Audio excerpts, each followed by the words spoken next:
નમસ્તે મિત્રો, સ્વાગત છે તમારું મારા આજના નવા વિડીયોમાં. મિત્રો, આજે આપણે બનાવીશું સોજીના પુડલા. તો સોજીના પુડલા બનાવવા માટે સૌ પહેલાં તો આપણે એક વાટકી સોજી લઈશું. એની સામે 2 થી 3 ચમચી જેટલું આપણે બેસન લઈશું. એમાં આપણે વેજીટેબલ જે પણ એડ કરવા હોય તે આપણે એડ કરીશું. એમાં આપણે પાલક પણ લઈશું. તો સૌ પહેલાં તો આપણે એક બાઉલ લઈશું. એમાં આપણે સોજી એડ કરી દઈશું. એમાં આપણે છાશ એડ કરીશું. તમારે દહીંનો ઉપયોગ કરવો હોય તો તમે દહીં લઈ શકો છો. આપણે છાશ લઈશું. આમાં આપણે બેસન લીધું છે, એને આપણે આમાં એડ કરી દઈશું. થોડું બાઇન્ડિંગ માટે આપણે 2 ચમચી જેટલું બેસન લઈશું. આને બરાબર મિક્સ કરી અને સોજી થોડી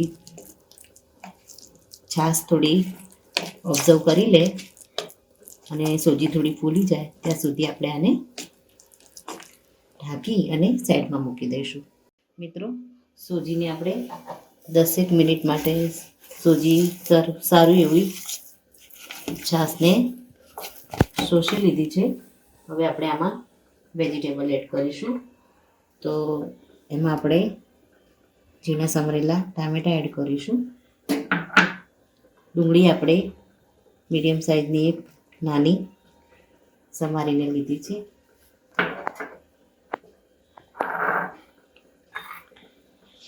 લીલા મરચાં, લસણ અને કાળા મરીને આપણે ક્રશ કરીને લીધા છે. એને આપણે આની અંદર એડ કરી દઈશું.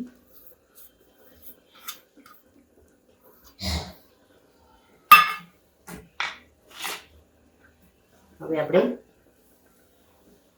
થોડું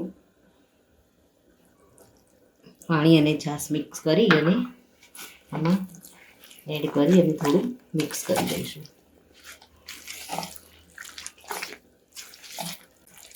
મિત્રો, હવે આપણે પાલકને ધોઈ અને સમારીને લીધી છે. તમારે પાલક એડ કરવી હોય તો તમે કરી શકો છો. પાલક કેલ્શિયમ માટે ખૂબ જ સારી છે, એટલે આપણે આમાં એડ કરીએ છીએ. તમારે વટાણાનો ઉપયોગ કરવો હોય તો વટાણા પણ તમે આમાં લઈ શકો છો. આપણે થોડું મીઠું એડ કરી દઈશું ટેસ્ટ મુજબ.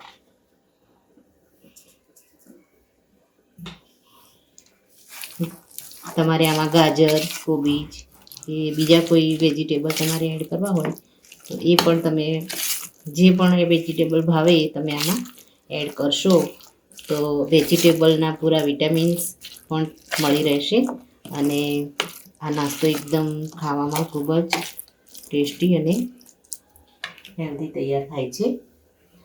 થોડું આપણે આમાં પાણી એડ કરીશું અને બેટરને થોડું આપણે ઢીલું કરીશું.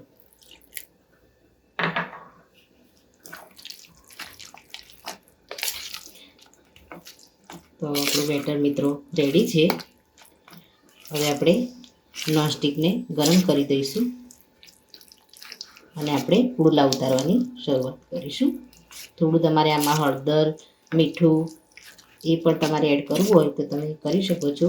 આપણે પ્લેન પુડલા જ બનાવીશું. ઉપરથી આપણે મસાલો એડ કરીશું અને આપણે ચા સાથે લઈએ તો પ્લેન પુડલા ખાવાની ખૂબ જ મજા આવે છે. મિત્રો, નોનસ્ટિક ગરમ થાય ત્યાં સુધી આપણે થોડું ધાણા પાવડર એડ કરી દઈશું અને થોડો આપણે ગરમ મસાલો એડ કરી દઈશું.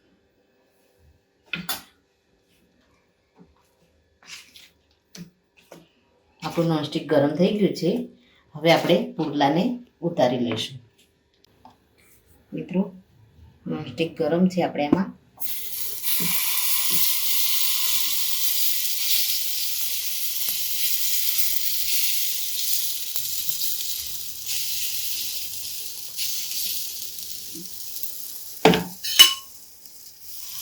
પુડલાને આપણે મીડિયમ સાઈઝના બનાવીશું.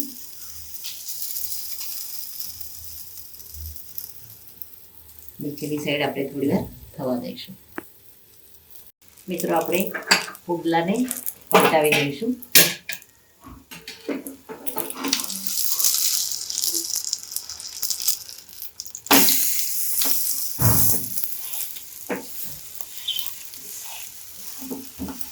બંને સાઈડથી આપણે સારી રીતે કૂક થવા દઈશું. સવારની ભાગદોડમાં જો ચા સાથે આવો નાસ્તો તમે રેડી કરીને આપો તો આખો દિવસ ભૂખે નથી લાગતી અને શરીરમાં ગમે તેવા તમે વેજીટેબલ આમાં એડ કરો તો બધા જ વેજીટેબલનું તમને પ્રોટીન મળી રહે. તો આ રીતે તમે ઘરે પણ જરૂરથી નાસ્તામાં બનાવો. નીચેની સાઈડ આપણા પુડલો રેડી થાય એટલે આપણે આને પલટાવી લઈશું. આ રીતે આપણે થોડું પ્રેસ કરી અને એને શેકી લઈશું. મિત્રો સરસ એવો નીચેની સાઈડ પણ પુડલો આપણો શેકાઈ અને રેડી થઈ ગયો છે. આને આપણે હવે બહાર લઈ લઈશું. મિત્રો રેડી છે આપણને ભાવતા મનપસંદ વેજીટેબલ સાથે બનેલા સૂજીના પુડલા. મિત્રો આ રીતે ઘરે તમે જરૂરથી બનાવો. બપોરના નાસ્તામાં કે સવારના નાસ્તામાં જો તમે 1 કે 2 પુડલા ખાઓ તો તમને ભૂખ 3 થી 4 કલાક ભૂખ જ નહીં લાગે. તો મિત્રો આ સાથે મારો વિડીયો અહીંયા પૂરો થાય છે. જો મારો આ વિડીયો તમને ગમ્યો હોય તો લાઇક, શેર અને સબસ્ક્રાઈબ કરવાનું ભૂલશો નહીં. અને કમેન્ટમાં જરૂરથી લખો કે મારી આ રેસીપી તમને કેવી લાગી. ફરી મળીએ એક નવા જ વિડીયો સાથે. ત્યાં સુધી આવજો. Thank you.